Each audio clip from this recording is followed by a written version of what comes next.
Ya, memang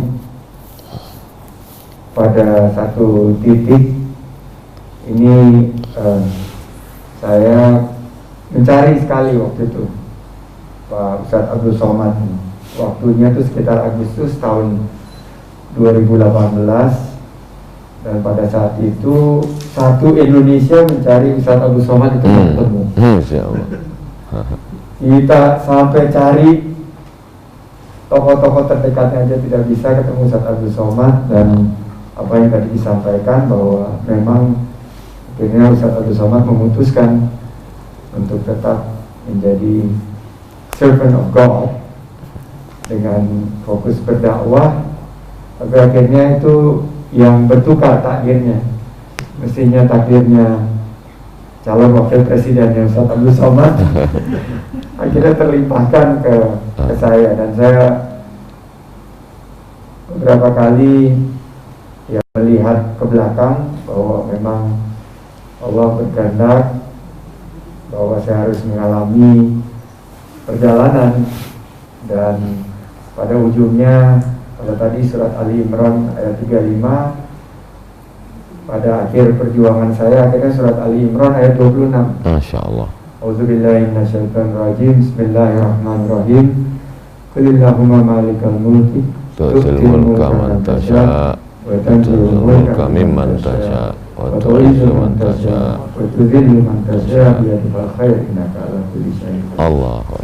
Sadaqallah. Jadi begitu kisah kita, dan salah satu yang tidak akan pernah saya lupakan adalah pertemuan kita di Lembaga dan Baru, di mana di prosesi tepung tawar tersebut, nasihat-nasihat tersebut ternyata saya masih simpan karena masih relevan. Allah. Nah, oleh karena itu mungkin untuk mengawali dialog, nanti mungkin Pak Amin juga ada yang mau disampaikan.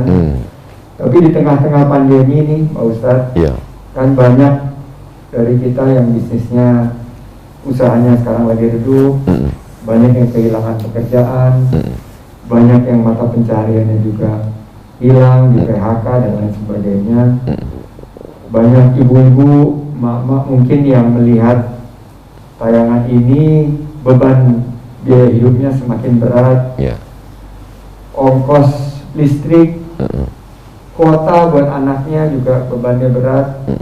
Nah, bagaimana untuk menyemangatinya nih, Pak Ustadz Abdul Somad, agar kita tabah dan istiqomah menghadapi pandemi ini, dan mungkin Ustadz Abdul Somad bisa berbagi mungkin beberapa kiat-kiat, nasihat maupun saran sesuai dengan hikayat atau kisah-kisah yang para ulama pernah mengajarkan kita. Demikian, Pak Ustaz. Peristiwa itu terjadi tahun kedua, Bang Sandi. Nama perangnya Perang Badar.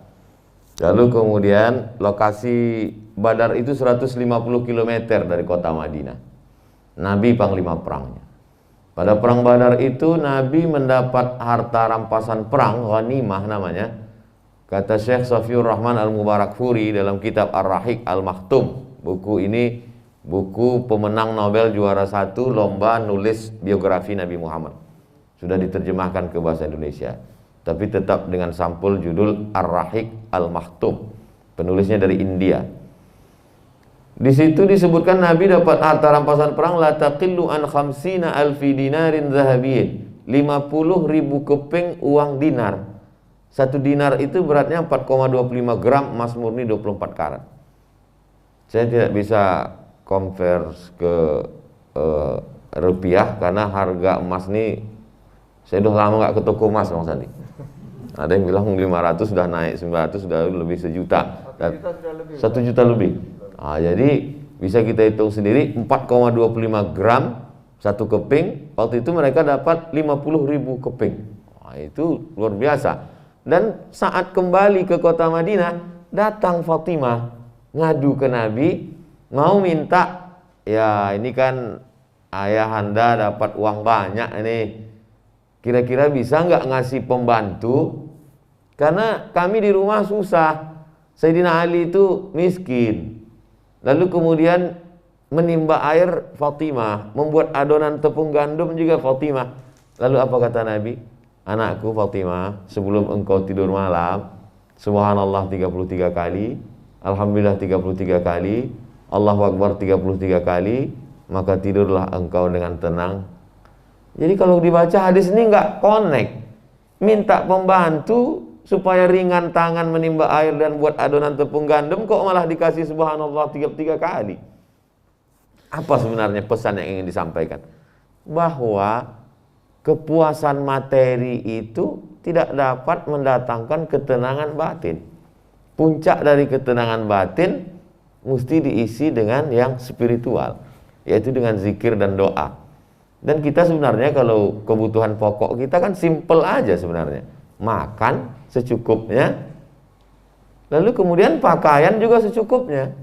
Malam ini kami tidak ada setting dengan Bang Sandi bahwa harus pakai black or white, hitam putih, tidak ada sama sekali. Tapi padahal tadi pagi saya pakai putih Bang Sandi. Pakaian juga paling 2 lapis, 1 lapis dalam, 1 lapis luar.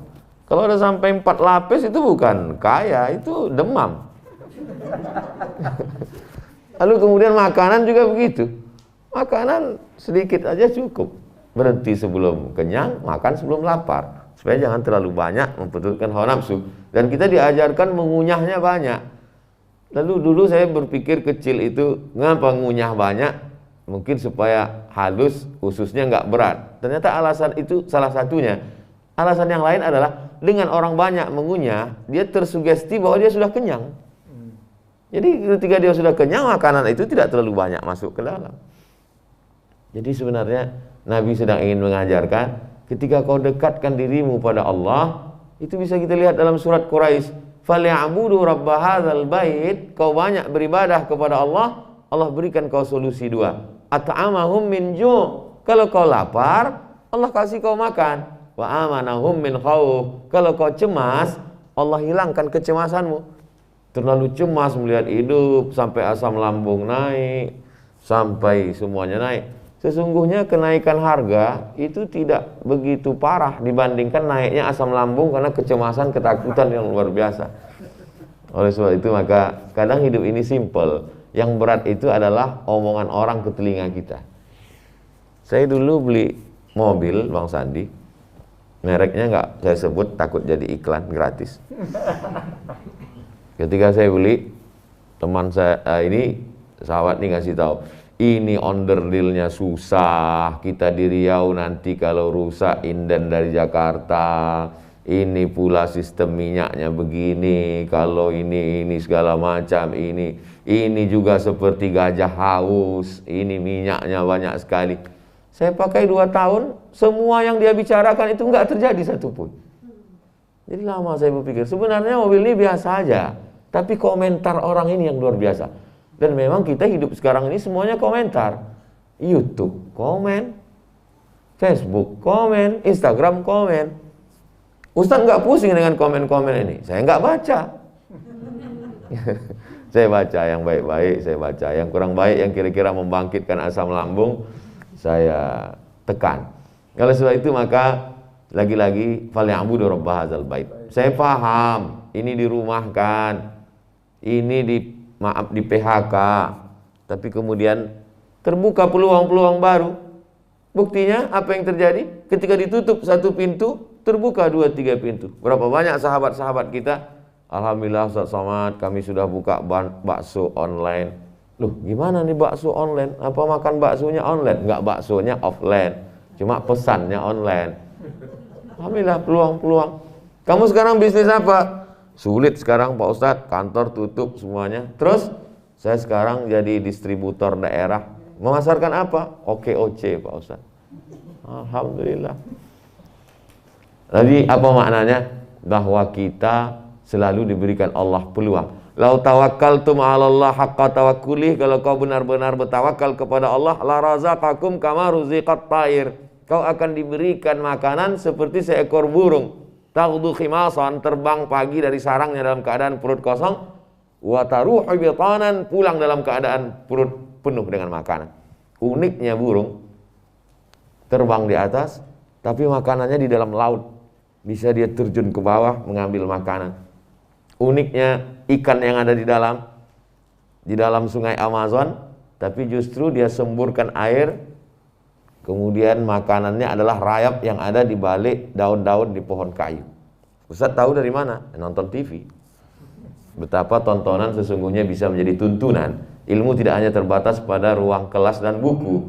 Makanya kata Nabi, man salaka tariqan, siapa yang melewati suatu jalan, yaltamisu fihi ilman, di jalan itu dia mendapat ilmu, bukan dari buku. Sahalallahu lahu bihi tariqan ilal jannah.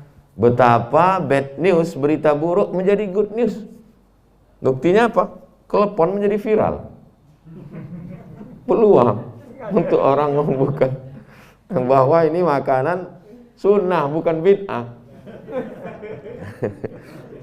Berapa hari dia menjadi viral, bahwa justru di balik itu ada iklan gratis yang luar biasa. Jadi sebenarnya kalau kita cermati ini dengan baik, ketika pulang dari Masjid Sunda Kelapa, hujan rintik-rintik dari Sunda Kelapa, kami mau ke rumah Pak JK berbisik. Saya tahu dari Ustadz karena Ustadz diusir itu loh. Jadi betapa orang kalau dia pahami itu dengan cerdas, dan itu ditulis dalam Al-Quran. Asa anta karahu syai'an wa huwa khairul lakum. Boleh jadi kamu benci sesuatu, tapi itu ada kebaikan. Diulang Allah dalam ayat lain. Asa anta karahu syai'an wa yaj'alallahu fi khairan katsira.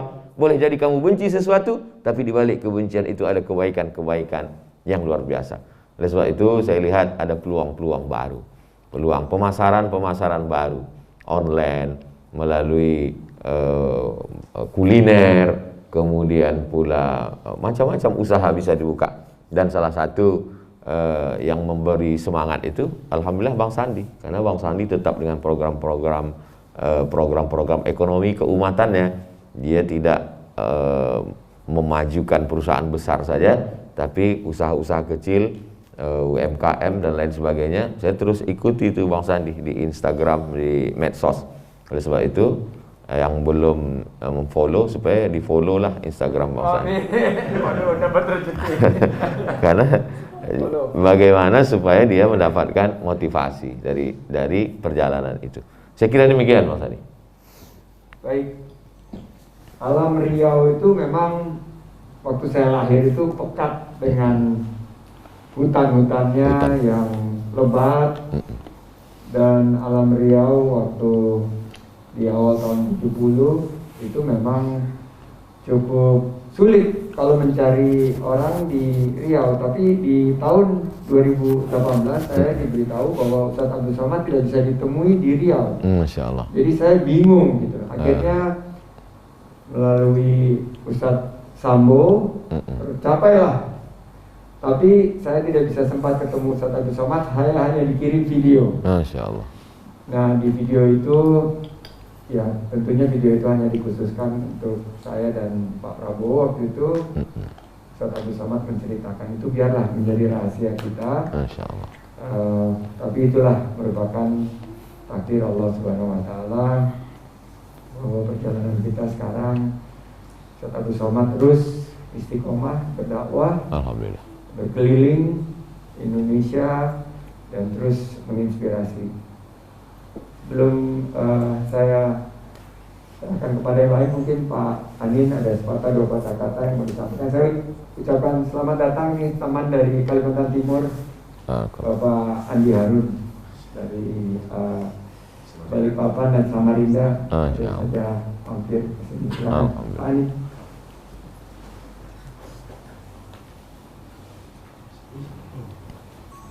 Terima kasih Bang Sandi. Assalamualaikum Pak Ustadz. Waalaikumsalam warahmatullahi. Terima kasih kesempatannya. Saya juga ketiban rezeki nih diajak Bang Sandi ke sini. Dan senang sekali udah lama nggak main ke rumah Bang Sandi, ketemu Bapak, Ibu dan juga Mbak.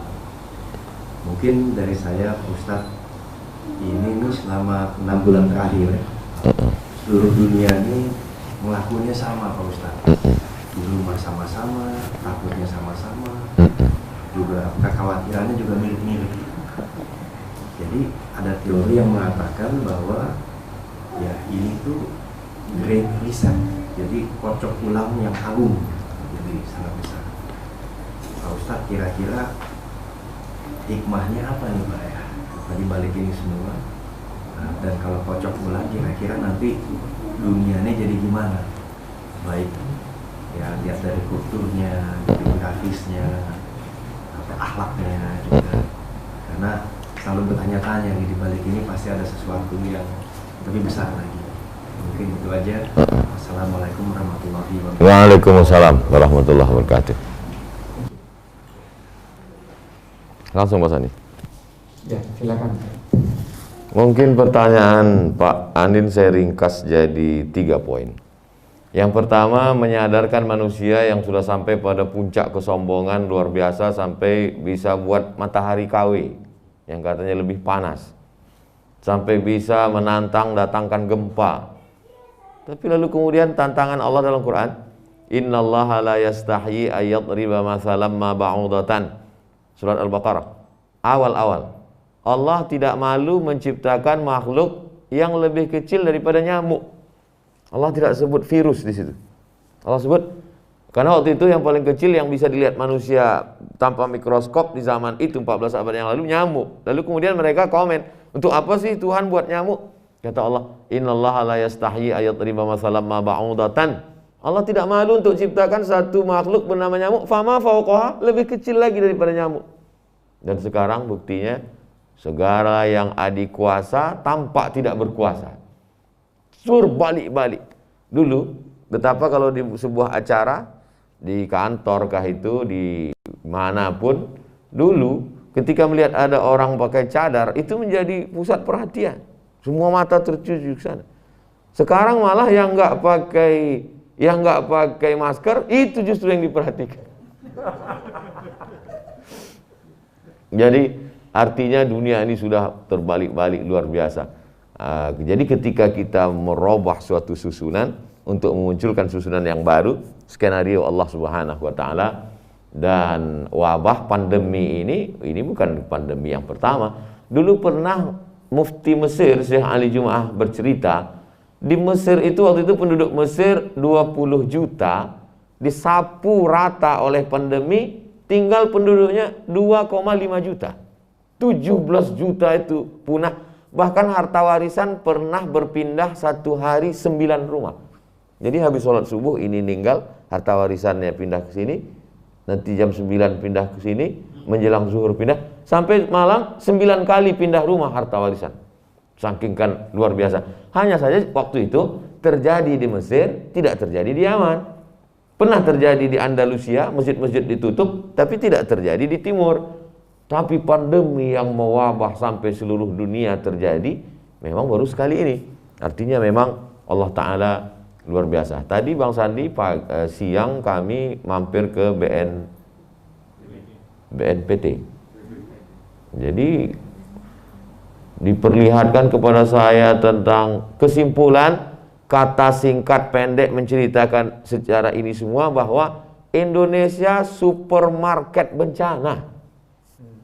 Supermarket bencana. Jadi ketika musim kemarau kebakaran hutan, musim hujan longsor, gunungnya hidup, batuk sedikit saja menghitam sekeliling Sumatera Utara yang sekarang amat sangat di Sinabung. Lalu kemudian Krakatau, anak Krakatau luar biasa.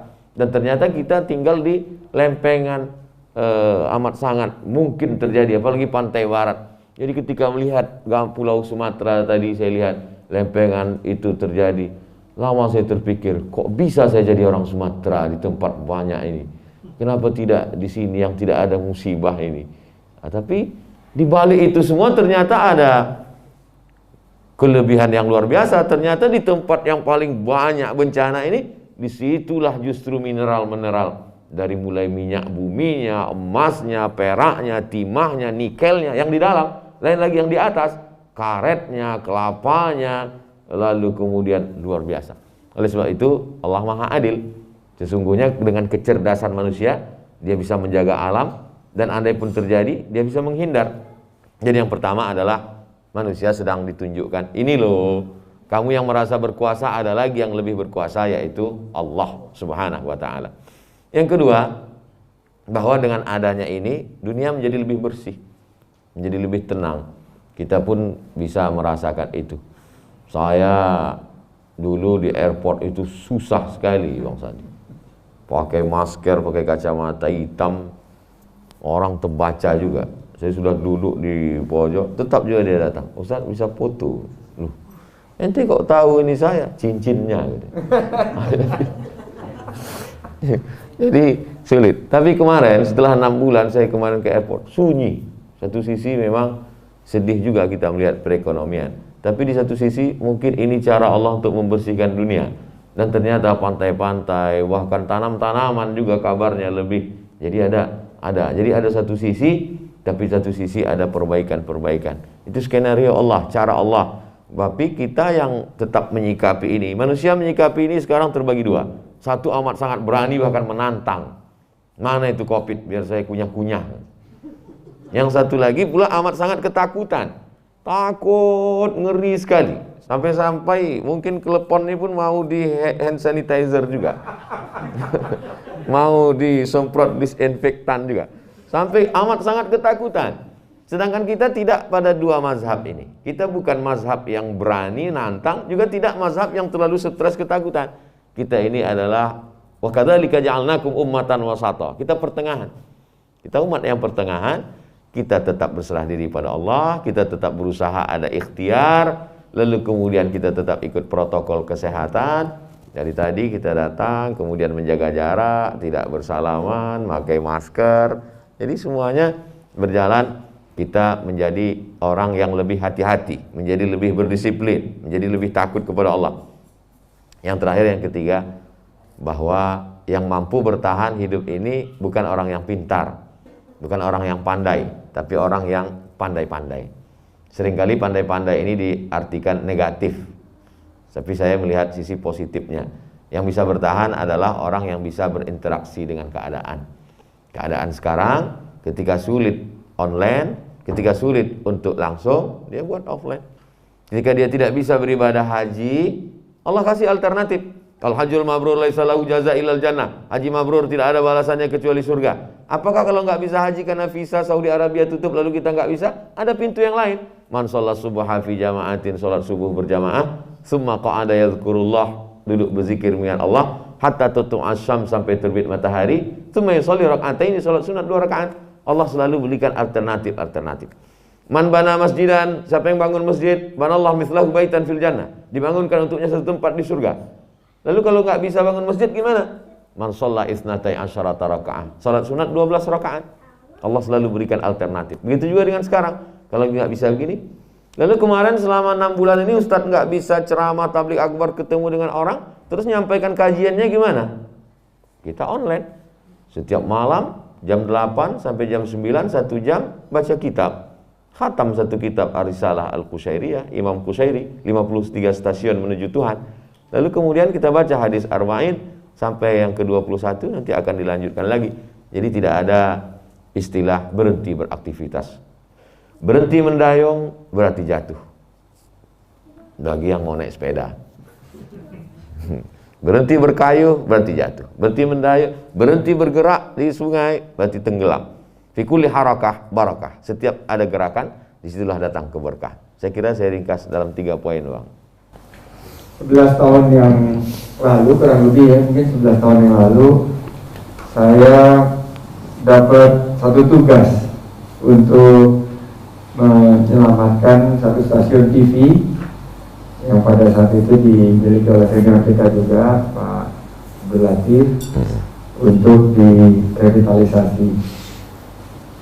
Ngobrol-ngobrol sama partner saya, Rosan, ketemu juga sama Mas Anin, atas ya dukungan banyak pihak, termasuk ayahanda Pak Anin dan juga Om Pak Anin. Stasiun tersebut setelah 11 tahun sekarang menjelma menjadi TV One. Masya Allah.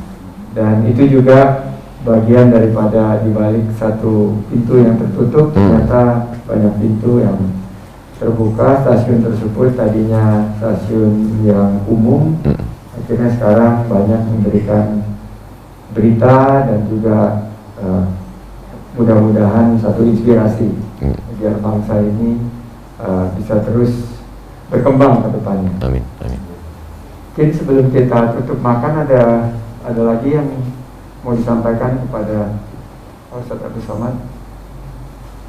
Mama ada, Mam? Kalau nggak ada yang Assalamualaikum warahmatullahi wabarakatuh. Waalaikumsalam. usianya 80 masih semangat tuh. Masya Allah.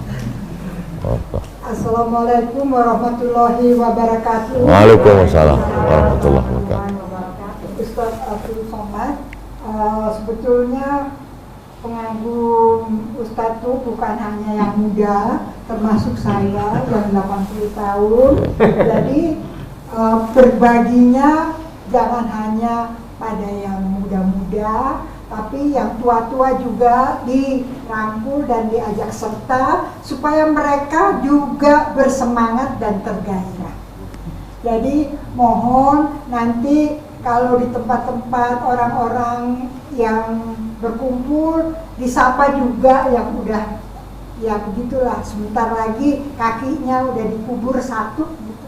Jadi mohon supaya kita juga disemangati karena kita adalah bagian dari pengagum Ustadz ya. Ustadz sih sebetulnya nggak cakep kayak Brad Pitt ya, enggak. Tapi omongannya itu loh, dalam 1, 2, 3 kata langsung masuk ke hati. Alhamdulillah. Dan itu sangat membuat hati kita nyaman dan tenang. Semoga Ustadz dan keluarga diberikan umur panjang yang bermanfaat. Dan terima kasih sekali lagi udah hadir di sini. Itu membuat kami semuanya merasa bangga didatengin Ustadz yang kalau di Instagram itu pengikutnya sampai puluhan juta. Hebat ya Ustadz ya. Itu Ustadz dapat duit apa enggak? Itu aja pertanyaan saya.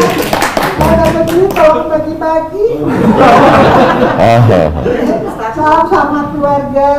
Insyaallah. Katakan banyak pengagum Ustadz, jadi mohon Ustadz sama keluarga yang di rumah diurus dengan lebih baik. Supaya jangan terlalu kurus. Assalamualaikum warahmatullahi wabarakatuh. Waalaikumsalam warahmatullahi. Langsung Mas Andi. Masukan dari Ibu Min Eruno bahwa selama ini saya selalu komunitas hijabers, hai anak-anak muda mantan tato, ini biker subuhan. Kenapa yang kami yang tua Ustadz nggak pernah sapa? Jadi Ibu begini Bu, saya dulu kalau sholat Jumat, habis pulang sholat Jumat, ketemu dengan emak, dengan ibu, dia suruh saya cerita ulang lagi apa tadi cerita si khotib itu. Coba kau cerita. Biasanya dia nunggu saya pulang baru dia sholat zuhur. Dia udah pakai mukena, begitu saya pulang baru dia sholat zuhur. Habis selesai itu dia tanya, apa kata khotib tadi? Jadi situlah saya cerita. Jadi sekarang saya tidak pernah merasa menceramahi orang, Ibu. Saya sedang bercerita dengan ibu saya. Jadi saya tidak merasa menceramai. Ada satu jamaah pernah nanya saya, Ustadz mohon maaf ya, iya. Ada orang lain untuk mengakrabkan suasana, dia buat sesuatu joke, lelucon, tapi maaf, agak-agak ke porno. Tapi Ustadz Somad sekalipun nggak pernah, kata dia.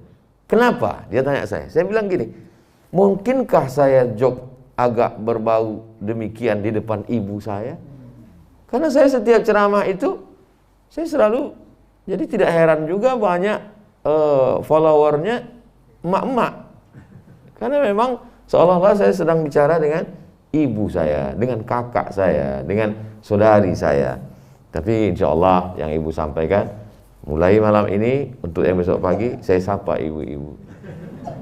Ibu-ibu semua, insya Allah masukan yang luar biasa. Jarang sekali orang menyampaikan to the point seperti ibu. Manfaat buat saya. Ya Bu. Lalu kemudian dulu saya punya Instagram 9 juta dulu, sekitar setahun lebih yang lalu. Karena satu dan lain hal, Instagram itu mau tidak mau harus kita ganti dengan yang baru. Start lagi dari awal. Jadi kalau ditambah yang dulu dengan yang sekarang, betul, itu bagian doa ibu. Lebih dari 10, bisa 12 kalau ditambah sama yang lama. Mudah-mudahan ke depan. Dan kita memang ingin itu hanya sebagai media dakwah, nggak ada yang lain karena statusnya. Adapun dari Instagram saya nggak dapat duit. Video ceramah itu pertama diupload 2012, tapi kemudian saya buat channel baru Juni 2019. Jadi Agustus ini itu kami dapat setahun. Kita tidak isi kontennya macam-macam, lalu thumbnailnya untuk ini supaya jamaah ini supaya diklik, enggak, kita normal-normal aja, enggak ada pakai konsultan macam-macam, enggak, normal-normal biasa-biasa aja. Kemarin kalau di total 206 sekian tambah sekian lebih kurang sekitar ya setahun itu 400-an juta. Tapi semuanya sudah diserahkan untuk beli beras fakir miskin. Enggak saya ambil sedikit pun. Karena saya, ibu lihat kurus, makan juga enggak banyak. Kemudian juga pakaian juga cukup, enggak ada mau apa lagi gitu. Jadi saya bisa untuk berbagi. Itu pun juga inspirasi dari ibu. Dari ibu saya dulu kalau saya pulang habis pengajian, dia pasti cerita, tadi ada di sana janda punya anak 3, rumahnya tanah mau diusir karena nggak bayar uang kontrak. Saya udah tahu nih endingnya pasti bisa nggak dia. Lalu kemudian nanti kalau pulang lagi cerita, itu ada di sana tukang masak, dia pagi masak ke rumah orang kaya jalan kaki 10 kilo. Dan di sana dia cerita dia makan ikan yang kemarin sementara mereka makan enak. Ujung-ujungnya bisa nggak dibelikan ini sepeda. Jadi saya sudah tahu tuh, oh ini endingnya udah kebaca. Dulu saya merasa itu menyenangkan, tapi satu sisi mungkin ada tidak menyenangkan. Tapi setelah beliau tidak ada kerinduan, rindu. Akhirnya saya buatlah yayasan, nama almarhumah. Saya masukkan uang itu ke situ.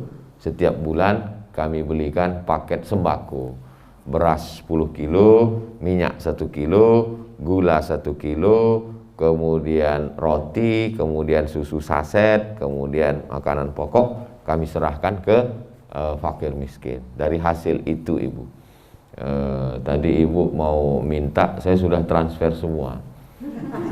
Untuk yang akan datang nanti Bang Sandi ingatkan saya untuk saya transfer ke ibu sebagai pemberian dari salah seorang, anggaplah saya anak ibu yang bisa berbagi kepada ibunya insya Allah di masa akan datang. Lalu kemudian poin yang pertama masukan, poin itu untuk masalah berat badan. Saya kemana-mana kalau sampai di hotel saya tetap timbang 49, sekian. Lalu kemudian setelah tablik akbarnya stop online, saya tidak ada lagi ke hotel. Belakangan kemarin ke Medan, setelah 6 bulan saya timbang, sekarang 56. Jadi 6 bulan saya nggak keluar itu bertambah 6 kilo. Jadi banyak orang lihat, loh Ustaz lebih fresh sekarang ya. Nah jadi itu setelah saya pulang dari Medan itu 56, baru pikir, berarti kalau saya tambah lockdown 3 bulan lagi ini bisa 60 ini. Jadi ada hikmah-hikmah di balik itu semua. Adapun cerita tentang badan kurus makan kecil itu saya tidak pernah tahan makan ibu. Saya makan itu nggak pernah saya tahan.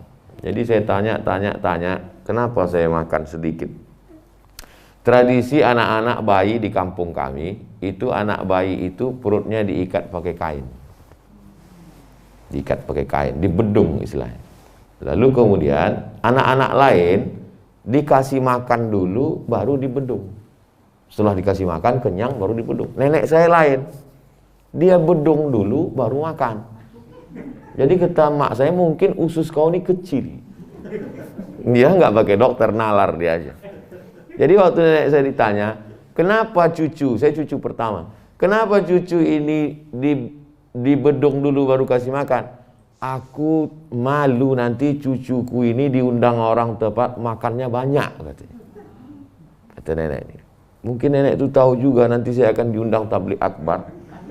Lalu kemudian orang kan selalunya sering itu di komen-komen ketika ketemu dengan wawancara TV One dengan artis-artis, ada komen di situ. Kenapa ya Ustadz nggak mau ngelihat perempuan? Gitu. Ustadz sangat menjaga pandangannya. Padahal sebenarnya bukan saya nggak mau ngelihat, kamera itu kan ke mata saya. Jadi betul juga ungkapan itu. Andai dulu misalnya dikasih makan dulu baru dibedung, mungkin menjadi ini, orang akan lihat. Ustaz Somad itu ceramah aja katanya mesti makan dikit, makannya banyak juga. Jadi saya kira orang-orang tua dulu itu penuh dengan doa. Bahwa itu tidak sesuai medis, saya yakin dan percaya di balik tindak tanduk perbuatan mereka penuh dengan doa-doa. Mudah-mudahan saya yakin juga Bang Sandi dengan kesuksesannya adalah doa dari ibu dan bapak. Mudah-mudahan kita juga mendapatkan doa dari ibu semua, insya Allah. Terima kasih. Baik, selamat. Kita sudah di penghujung waktu. Jadi seizin Pak Haji Abdul Aziz, mungkin kita tutup dengan doa. Bapak ini, saya boleh kasih kehormatan ayah anda untuk membaca doa satu bersama. Barakah. Lebih Abdul.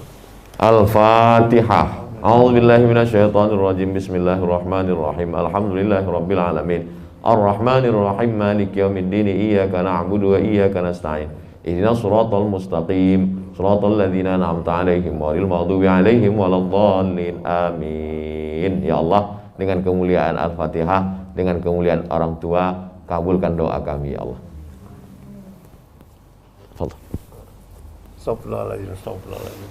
Min kulli dhanbin wa tubna wa tarasulahu. Wassallallahu Sayyidina Muhammadin. Allahumma almana sul kharafiyah. Allahumma afiyah. Amin. Wa syukra afiyah. Wa lina anin nas bi rahmatika Allahumma rahim. Amin. Rabbana atina fid dunya hasanah wa fil akhirati hasanah wa qina adzabannar. Rabbana zalamna anfusana wa illam taghfir lana wa tarhamna lanakunanna minadh dhalimin. Amin. Rabbana fil rabbana atina fid dunya hasanah. Adilna jannata ma'al abrar ya aziz ya ghaffar. Amin ya Allah. Amin. Sallallahu alaihi wa alihi wasallam. Alhamdulillah rabbil alamin. Barakallahu fik. Jazakumullah. Demikian kita tutup majelis ini dan mengucapkan syukran jazakumullah khairan katsiran. Wa iyyakum. Barakallah. Ustaz Haji Abdul Somad, dan seandainya masih ada waktu, mohon sedikit mencicipi untuk menambah Insyaallah. berat badan. Dan ada telepon ini kami sengaja taruh dekat Ustaz Abdul Somad untuk, karena kami banyak pengusaha OKOC yang sempat turun, tapi sekarang naik lagi. OKOC sudah kembali lagi menjual telepon. Alhamdulillah. Dan penjualannya gimana, Mas? Sudah naik atau? Sudah naik kembali ya teleponnya ya. Alhamdulillah. Amin. Barakallah. Terima kasih. Kita tutup tentunya dengan mengucapkan alhamdulillah. Alhamdulillah. Dan semoga kita nanti diberi kesempatan keberkahan untuk. Amin. Amin. Amin. Assalamualaikum warahmatullahi wabarakatuh. Waalaikumsalam warahmatullahi wabarakatuh.